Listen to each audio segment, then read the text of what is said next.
Alright guys, we've kind of covered our basic stance. Now we want to talk about our movement. As you can see, we've put a cross out on the floor so that you've got 90-degree angles that you can kind of gauge this on. Because we want to show you what you do want to do, and also, equally as important, what you don't want to do.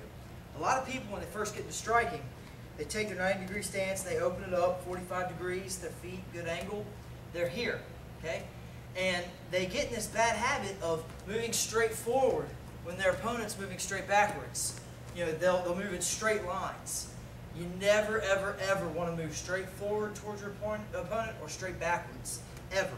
You're too easy of a target. Your footwork doesn't work with your hands. The natural momentum of your hips wants to come out at an angle, okay? So what we want to do instead is when we're here, anytime I'm moving toward my opponent or away from my opponent, I want to take my steps.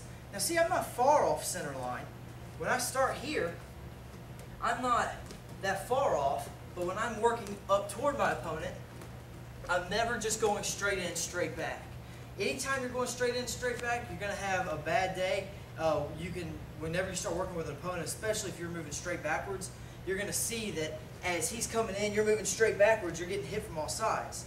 Also, if you're the person moving straight in, you're going to get an opponent who takes 3 steps straight backwards and then cuts out at an angle, and he's going to throw his legs, he's going to come over, and he's going to come over with a hand. So anytime you're coming in on an opponent, when you're coming straight backwards, be real careful. If you're the one chasing him, be real careful that he doesn't drop step off that straight center line, because your momentum's still going forward, and my momentum now, if you see where my hips are placed, now I can either throw my hands or I can come up and throw my legs or a knee. Wrestlers will use that center line to take a shot and basically take you down. So here's how you want to counter that. That's how you don't want to move. This is how you do want to move. When I'm here and I'm chasing my opponent straight down this center line, assuming he's not going to move in a perfect line either, we're going to work in at an angle. So while I'm punching and I'm here, I want to work my way in at different side steps and angles. In a real fight, unless you're punching and running, he's not going to be backing straight up. So you don't want to chase him straight forward. You're going to take angles and cut the ring down, cut the octagon down, the circle, whatever you're fighting in. You want to use diagonal steps to cut that space down for him. We're going to talk about that a little bit more here shortly. I just wanted to cover exactly the steps that you don't want to take and how you do want to take them.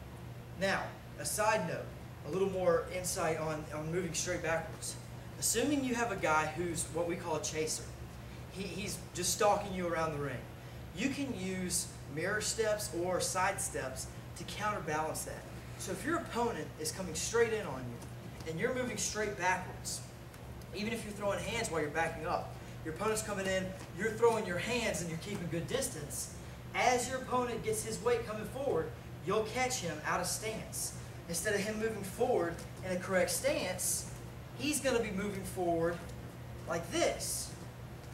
When he's moving forward with his feet alternating, one in front of the other, perfect time as you've backed up and you're keeping your space, perfect time when his feet come offset to step out and throw your legs. Or if you're more of a boxer, you can step out, throw your hands. If you want to step out the other way, same thing. Watch the straight line. I'm just taking a drop step, okay? I'm backing up, I'm just taking a drop step. Now when I take that drop step, I'm literally at an angle off to the side of my opponent. I can either throw my hands, or as I take that drop step, I can come up, I can let go with a big leg, high or low, or to the midsection. We're going to cover a little bit more of that as we get into more in-depth striking. I just want to talk about moving on angles and using smarter ring steps to track your opponent down or to get away from him.